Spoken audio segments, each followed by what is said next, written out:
Bonsoir, voici donc ce 34e numéro de Téléfoot 1 qui pourrait s'intituler « Pourquoi viens-tu si tard ?» Enfin, espérons que ce n'est qu'un cas d'espèce et que nous retrouverons un horaire habituel. Ce soir, nous avons obligé à veiller.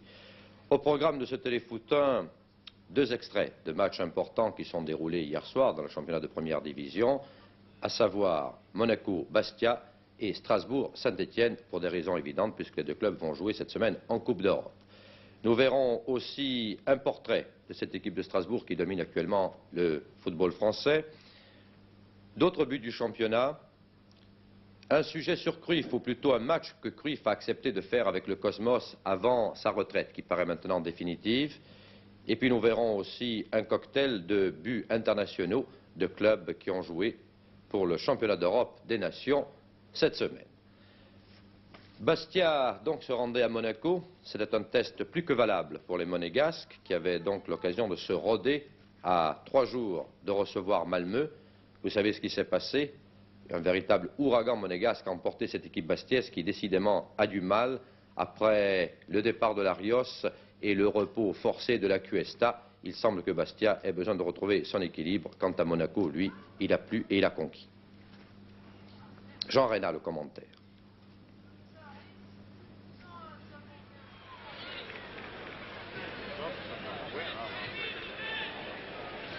Monaco à gauche en première mi-temps, Bastia à droite, bien sûr, 6000 spectateurs seulement au stade Louis II. Et dès le début, Monaco l'attaque, un centre démon, une feinte de Solaire, d'Alger va entrer en possession de la balle, marqué de très près par Orlanducci. Orlanducci, faute d'Alger, c'est un coup franc qui est une sorte de petit corner qui va être tiré par d'Alger. Un tir de Chaussin, Veller repousse, but de Solaire, très vite, l'avançant de Solaire qui est remplacé au Nice blessé. 1-0 pour Monaco à la 14e minute de la rencontre.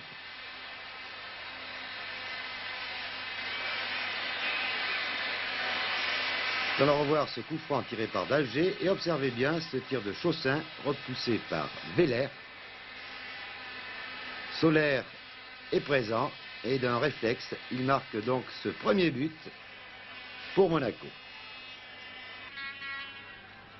3 minutes plus tard, un corner tiré par d'Alger. Avec un relais d'aimant, un centre de d'Alger. Courbis marque de la tête.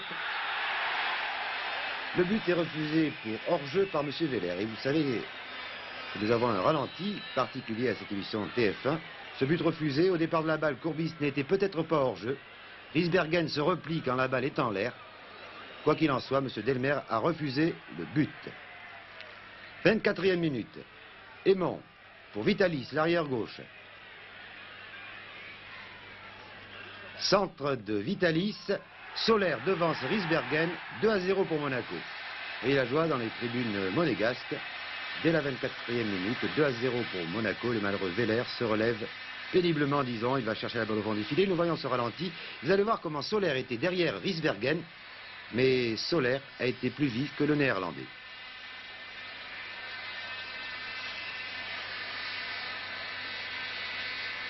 Du bout du pied, il prend Veller à contre-pied. Une action de Bastia maintenant, touche par Illy. Crimo en position de la balle, centre de Crimo, plongeon de Jean-Luc Ettori, vraiment en excellente forme. Nous allons voir ce Jean-Luc Ettori, la révélation de ces 2 dernières saisons. Et grâce à l'image arrêtée, vous pourrez admirer son style. 34e minute. Encore Monaco à l'attaque, avec Aimon. Voici, il a la balle, le numéro 11. Il efface 2 adversaires, 1-2 avec Chaussin. Un but magnifique de l'ex-Marseillais, 3-0 pour Bastia. La rediffusion de ce but va nous permettre de voir qu'il n'y a pas hors-jeu, alors que Caz, le Bastier, réclamait un hors-jeu imaginaire. Vous voyez, le 1-2, ça s'est passé très vite. Évidemment, Aimon est tout seul, mais il est parti derrière les défenseurs. Bastier, 3-0. Il restait 5 minutes à jouer. Et Bastia a essayé d'attaquer par Crimo face à Courbis et Gardon. Encore Crimo qui hésite à tirer, qui perd la balle. Et c'est la contre-attaque. Observez bien comment tous les monégasques vont bouger. Petit va être à l'origine de ce but. À sa gauche, il a Solaire. Il a Aimon. Il préfère renverser le jeu sur la droite où s'infiltre Zorzetto, l'arrière droit. Un centre de Zorzetto, une reprise de volée de Aimant et c'est le 4e but. C'est sans doute le plus beau but du match. Une magnifique illustration de la façon de jouer des Monégasques qui bougent tout le temps. Voici Zorzetto donc qui a reçu la balle de Petit. Et Aimant d'une reprise de volée marque ce 4e but pour Monaco. 4-0 à la mi-temps. Monaco a joué vite et bien, ce qui bien sûr est très difficile. Nous sommes en seconde période. Bastia toujours en maillot bleu, mais cette fois-ci à droite, qui attaque. Une touche de Papy, vous avez vu un relais d'Orlanducci. Ensuite Mignot, maintenant c'est Riesbergen, le blond. À nouveau Orlanducci. Rep, qui paraît moins blond depuis que Riesbergen joue dans cette équipe de Bastia. Fauché par Courbis. C'est un coup franc, une belle occasion là pour les Bastiais de réduire la marque, de marquer un but. Tiré trop vite, l'arbitre M. Delmer fait retirer ce coup franc. On a toujours beaucoup de mal à faire reculer les murs sur ce genre d'action. Papy qui donne la balle à Rep. Un tir, Ettori était bien placé, remarquez. Mais enfin, un tir vraiment fracassant de Rep à côté. Légèrement au-dessus. Attaque de Monaco sur une touche. Toujours les Monégasques, maîtres du ballon au milieu du terrain, malgré la bonne partie de Devigne. Mais vous le savez, la Cuesta ne jouait pas. Et l'Arios est parti sous d'autres cieux. Aimant. Pour Solaire. Dégagement d'Orlanducci de la tête. Aimant pour Solaire. Voici le 1-2. Faute de Riesbergen. Qui ne nous a pas paru évidente, mais lorsque nous observons au ralenti, nous voyons bien que Riesbergen fauche la jambe d'appui de Solaire. C'est donc un coup franc. M. Delmer a vu juste. C'est la 74e minute de la rencontre. Coup franc à la limite tiré par Dalger. Aveler était parti du mauvais côté et pourtant s'il n'avait pas bougé, il aurait peut-être pu saisir de la balle car elle était au centre et non pas dans la lucarne. 5-0 pour Monaco, la note est lourde. Vous voyez qu'il n'y a pas que Platini qui s'est tiré les coups francs en France. Il y avait 8 Bastiers dans le mur, vous pouvez les compter. 77e minute, Noguès a remplacé Petit, coup franc tiré par Dalger, tête de Noguès sur le poteau gauche. Veller a eu chaud. Noguès qui était remplaçant, qui était entré en jeu il y a à peine 1 minute. Beau plongeon. Veller était battu. Les Bastiers qui essayent de sauver l'honneur, cet honneur qui est si important pour les Corses. Une faute sur Orlanducci. C'est un coup franc. Tout à l'heure, Papy avait donné la balle à Rep qui avait tiré en force. Cette fois-ci, Papy va la glisser à Illy. Voici, elle a un fauchage de Chaussin. C'est le pénalty indiscutable. Sifflé par M. Delmer. On proteste quand même. Voyez, on mène 5-0. Le pénalty est indiscutable, mais c'est devenu une mauvaise habitude de la part des joueurs professionnels de contester sans cesse les décisions de l'arbitre. Vraiment, là, il y avait pénalty. Et c'est Claude Papy qui va tirer ce pénalty alors que son équipe est menée 5-0. Papy, le Corse, face à un autre Corse, Jean-Luc Ettori. Il est né à Marseille, mais il est de part en Corse. Et Jean-Luc Ettori détourne la balle. Décidément, il était très bien inspiré hier soir. Et après la rencontre, il a déclaré dans les vestiaires: je savais que Papy allait tirer sur ma gauche. Je me suis décalé. Effectivement, on voit bien que Papy bouge vers la gauche, ce qui lui permet de repousser ce tir de Papy. Toujours donc 5-0 pour les Monégasques. 84e minute, Zorzetto pour Vitalis. Bien vu comment Veller a écarté Noguès du bras. Bien sûr, c'est un pénalty. Pourtant, Mignot arrivé, c'est peut-être une faute inutile. Mais en tout cas, un pénalty indiscutable. Car si un gardien de but a le droit de se servir de ses mains, c'est uniquement pour attraper la balle. Voici Veller qui carrément empêche Noguès. C'est presque une prise de catch. Pénalty à la 84e minute. Dalger le tire. Veller est pris à contre-pied. Décidément, la finale 4 ne réussit pas à Bastia. Monaco 6, Bastia 0. Monaco est vraiment en forme européenne, alors que je suppose que Bastia va se reprendre. Il lui suffira de gagner un match à l'extérieur pour reprendre confiance.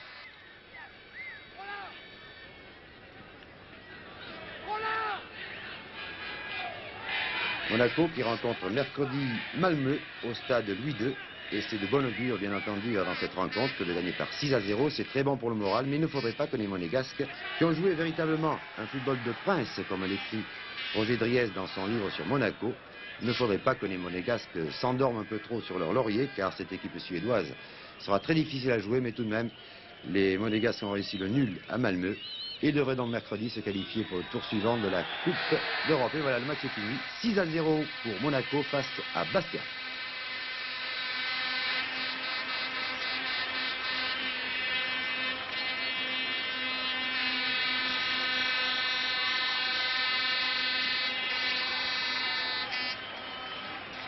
J'ai près de moi Albert Raymond qui a réussi 2 buts à Marseille, lui qui est pourtant marseillais, et aujourd'hui encore 2 buts. Alors j'ai l'impression, Albert, que vous avez retrouvé votre forme internationale. Oui, j'ai surtout retrouvé une très grande équipe, avec de très bons joueurs et surtout de grands amis. En 3 mois, je suis arrivé à me faire une camaraderie extraordinaire, c'est des joueurs très sympathiques. Ce club est vraiment magnifique et c'est peut-être pour ça que j'arrive à m'extérioriser dans cette équipe. Ça n'a pas l'air de vous gêner beaucoup de jouer à l'aile gauche? Ben non, parce que normalement c'est ma place, j'ai toujours joué à l'aile gauche depuis tout petit et j'ai toujours joué en professionnel à l'aile gauche. Mais vos buts aujourd'hui, vous avez marqué de quel pied? Oh, j'en ai marqué 2 du pied droit. Du pied droit, oui, oui. C'est pour cela que je disais ça. Non, mais... On perd tellement dans cette équipe de Monaco. Hein. Oui, c'est pour ça, parce que chacun est à sa place, c'est le football moderne. Enfin... C'est dommage en tout cas que vous ne jouiez pas la Coupe d'Europe. Oui, c'est très dommage parce que c'est une compétition extraordinaire et j'aurais bien aimé la jouer. Enfin, ce sera pour le prochain tour, là vous êtes qualifié là. Oui, maintenant, après Malmö, là où on va se qualifier, après je pourrai jouer. Bon, alors vous avez entendu oui, Albert Raymond qui a dit Malmö, là on va se qualifier. Alors Jean Petit, bien sûr, Monaco a fait un très grand match aujourd'hui, mais quand même il ne faut pas trop verser dans l'optimisme peut-être. Non, parce que je pense que la qualification, on aurait pu l'obtenir à Malmö. Si on avait gagné par un but d'écart ou 2 même, il y avait de la place. Bon, là ici à Monaco, je pense qu'il faut faire attention, car c'est une équipe quand même qui prend relativement peu de buts, et puis c'est sur un match qui dure 90 minutes, on ne sait jamais. Mais enfin, vu la forme que l'on a, je ne vois pas comment Malmö peut se qualifier. Alors on dirait que le calendrier avait prévu les choses. Il offrait Bastia à Monaco à 3 jours de la Coupe d'Europe, et pour Strasbourg, qui s'est trouvé en difficulté en Suède, il lui donnait le meilleur sparring partner possible, c'est-à-dire Saint-Étienne, notre grand club européen. Et vous savez de quelle façon les Strasbourgeois ont prouvé qu'actuellement ils avaient la maîtrise complète de leur jeu. Ils ont battu Saint-Étienne et de belle façon. Nous allons suivre cette rencontre sur des commentaires de Georges Dominique qui après a rencontré les 2 entraîneurs, en l'occurrence Herbin et Grèce, face à face. Oui, tout de suite à la Méno pour Strasbourg le premier qui accueille les Verts deuxième, mais les Verts qui ont déjà 4 points de retard. Et tout de suite, vous l'avez vu, les Bleus strasbourgeois ont donné le ton. C'était Tanter qui centrait et Farison qui a dû s'interposer in extremis devant le bouillant Albert Gemrich. Les Strasbourgeois qui se devaient de faire le jeu chez eux, ils le faisaient avec application et leurs accélérations devaient constituer autant de danger pour les Stéphanois. Les Stéphanois qui se cherchent pour l'instant, ici c'est Jean-François Larios qui faisait sa rentrée contre Strasbourgeois. Ici c'est Wagner qui alerte Albert Gemrich, encore lui, et à côté de lui Farison qui n'a d'autres ressources que de bousculer irrégulièrement le défenseur, ou plutôt l'attaquant alsacien. Le coup franc a été tiré par Piasecki et Jouve à côté. Strasbourg peu à peu devait prendre ses marques, mais Herbin avait lancé que Rocheteau et Lacombe aux avant-postes.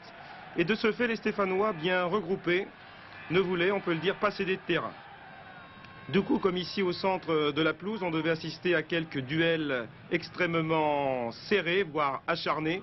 Ici avec le numéro 3, le bouillant lui aussi, Albert Domenech. À 4 pattes se relève, Rocheteau a bien suivi, mais reprise pour les Strasbourgeois en bleu par le numéro 6, le capitaine Duguay-Perrault, et qui avait à côté de lui Jacques Santini.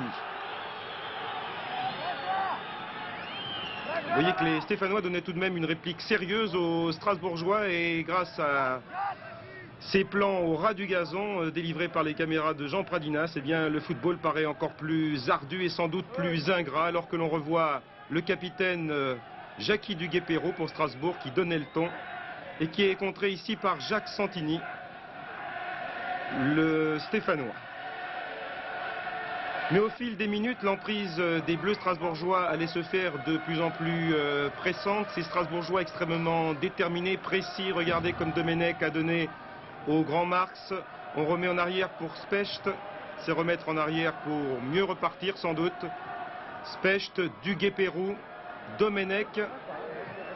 Extrêmement clairvoyant, une balle pour Gemrich, tir de Wagner. Kurkovic était là, mais il n'a pu que repousser sur Albert Gemrich. Et le stade est en extase, 1-0 pour Strasbourg à la 21e minute. Ce fidèle public de la Méno était aux anges, public fidèle mais de plus en plus nombreux, 36 000 spectateurs, deuxième record absolu battu cette saison, alors que l'on revoit Gemrich qui a redonné pour Wagner, mais Albert Gemrich a bien suivi, et du gauche, il marque ici son 7e but de la saison. Ce match au sommet de cette 12e journée connaît toutes ses promesses, et ici un contre favorable aux Strasbourgeois, encore Gemrich, fort heureusement Kurkovic était sorti. Ivan Kurkovic bien échauffé, qui allait encore être à l'ouvrage durant ce match, et qui allait un peu nous rappeler Ivan le Terrible des grandes soirées européennes. Mais les Bleus repartaient avec toujours autant d'efficacité. Ici, le remuant et barbu numéro 9 tentèrent un centre. Piasecki qui sème le trouble. Mais M. Kitabjian a fait retentir son sifflet. Car le numéro 10 strasbourgeois n'y est pas allé de main morte dans la surface de réparation. Et il commet ici une irrégularité sur la personne de Jacques Santini. Alors que Kurkovic s'était interposé en deuxième position. C'était également sur cette action la mi-temps, les tribunes étaient satisfaites, Strasbourg avait montré un aperçu de ses possibilités, mais les Verts avaient limité les dégâts et tout était permis au cours de la seconde période. D'ailleurs en ce début de deuxième mi-temps, Saint-Étienne devait pousser quelques contres, c'est parti de Kurkovic, ça se poursuit ici par Piazza. Les Strasbourgeois, mais Lacombe s'interpose, Rocheteau pour Lacombe, qui s'est heurté à Raymond Domenech. Et c'est un coup franc au bénéfice de l'équipe stéphanoise que va tirer Santini. Puis ici le jeune Borel, coup franc contré par la défense alsacienne. Mais rapidement ici, comme avec Albert Specht, puis Roger Jouve, les Bleus strasbourgeois allaient retrouver leur ascendant. Dès lors, on peut le dire, ils devaient étaler tout leur savoir. Cette équipe de Strasbourg a fait des progrès absolument étonnants, comme ici Jean-Jacques Marx. Elle pratique un jeu collectif de premier ordre, détermination, précision, ça tourne. Et regardez ici encore une tentative de Duguay-Pérou, le capitaine. Fort heureusement, Kurkovic passait une belle soirée entre ses buts. C'est-à-dire qu'il était à l'ouvrage. Il n'y a pas un grain de sable dans cette machine strasbourgeoise. Tout le monde attaque, tout le monde défend. Et ici, c'est le numéro 6, Duguay-Pérou, qui a obligé Ivan Kurkovic à cette merveilleuse intervention.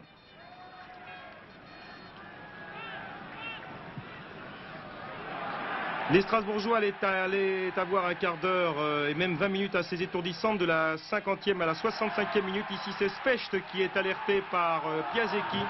Kurkovic encore là et Christian Lopez interposé. Et l'équipe alsacienne bénéficie d'un corner.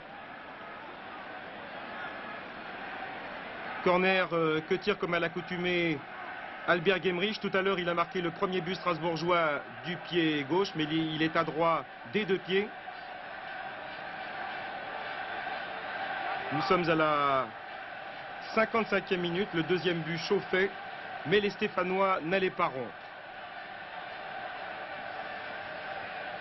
Gemrich, une bonne balle presque au cordeau, dégagement de Kurkovic du point et une belle tentative de Wagner. Mais M. Kitabjian, une fois encore, avait fait retentir son sifflet pour une faute strasbourgeoise. Toujours Strasbourg, mais toujours 1-0, ce qui pouvait tout de même laisser, disons, quelques espoirs aux Stéphanois qui commençaient un peu plus à se découvrir et surtout à se montrer en ce milieu de deuxième mi-temps. Et la preuve ici avec Santini. Christian Lopez, toujours aussi précis.